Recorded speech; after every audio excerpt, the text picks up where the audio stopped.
let's go! Yeah! Bro! He did it! Oh, we're on a freaking power play! Why are we not shooting?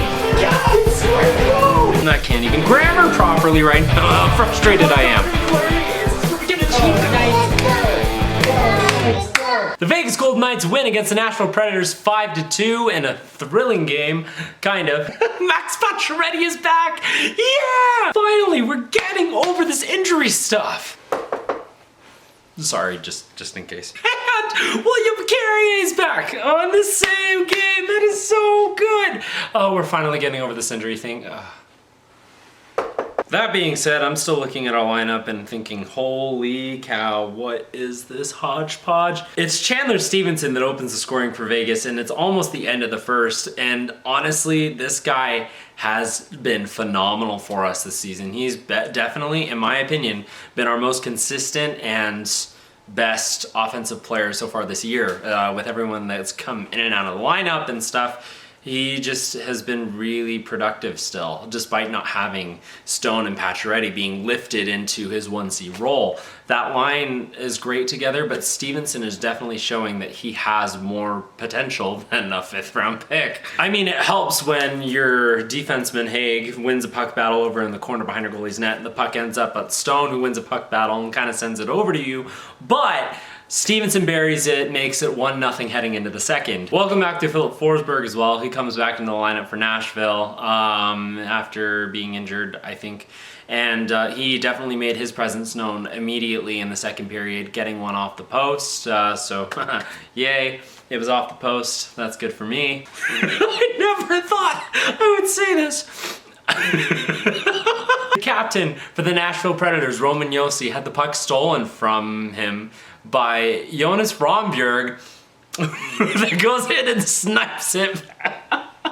The rookies have been so phenomenal playing up this season, and I've loved the play from Decision Cotter and Rondbjerg, and Rondbjerg here comes in, gets his second on a beautiful overall play, stripping it from one of the best defensemen in the league, Roman Josi, and oh, we're up 2-0. There was a point after this where the refs blew the play dead because they couldn't see the puck conveniently. I mean, Leonard didn't have it covered at all. It was obvious he didn't know where it was, so the refs just giving Vegas a freebie there because, I mean, the ref, what is he supposed to do? If you can't see the puck, that means you go to find it.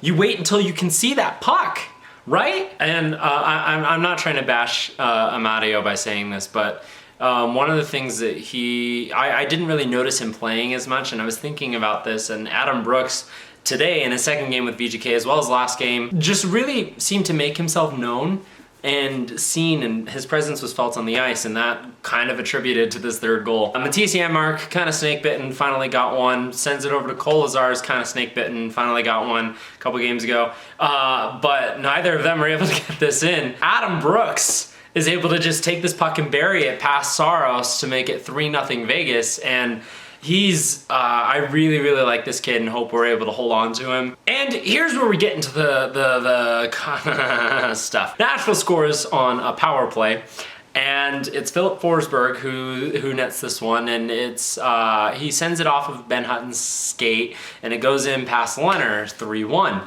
Except, Leonard was bumped into and kind of taken out of position. He's bumped into by Johansson, and goaltender interference is what is called. This goal is taken back.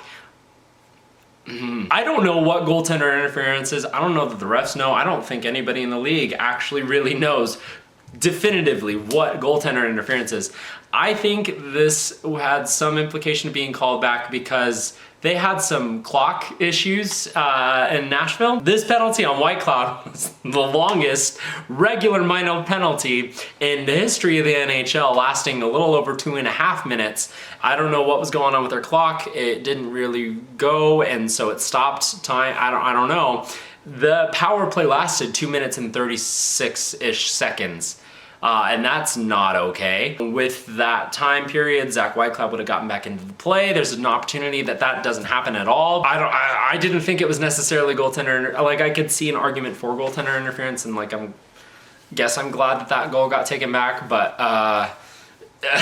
and I don't know where you're gonna be able to find this. It was a thing on Twitter during the game, and if you went back and timed it, it was too long. But anyway, so we go into the third period up 3-0, and it just feels like a good game for Vegas. And then Filip Forsberg goes to score his first goal of the evening. Kind of cherry picking here. There's a turnover. Haig sends a shot on. It gets blocked in front, and Johansson sends it up, and Forsberg was already all on his own for a breakaway. And of course, he buries it past Leonard to make it 3-1. Nothing against Filip Forsberg. That dude has a 6 stash, and he's a really, really good player. Very talented. And if it were for that 1 goal earlier counting, he actually would have had a hat trick in this game. What can he do? It's 3-1. And there's still plenty of time for Nashville to come back in this game, and they showed that energy immediately after this goal is scored. So they get onto this power play. Well, that's gonna help their cause, you would think. Stevenson strips the puck. He goes up. He's got one with him. It's a 2-on-1. His one is Petro.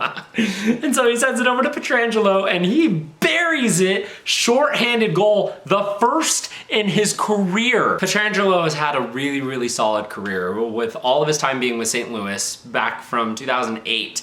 And he has always been a really, really solid defenseman in the league. So it was really shocking to me that this was his first shorthanded goal of his career. A beautiful snipe, the best goal of the evening to make it 4-1. With about 6 minutes left, Nashville, again, sent to the power play because, and immediately score on it. Forsberg again, this time with a one-timer from the point almost, blasts it past Leonard, making it 4-2, giving him his second or possibly third, depending upon who you are. And that starts a little of the worry to come back in, but Vegas is able to lock it down defensively after this, and Stone gets the empty netter, and a really, really good one at that, where he's kind of battling over at the neutral zone and ends up falling, sends it in, and his first of the season. And that's not exactly the goal that he wanted to score for his first one of the season, but it's one. It's was a point from Pacioretty as well, and so it's good to see them finally, getting back to it, and hopefully that's able to help him to get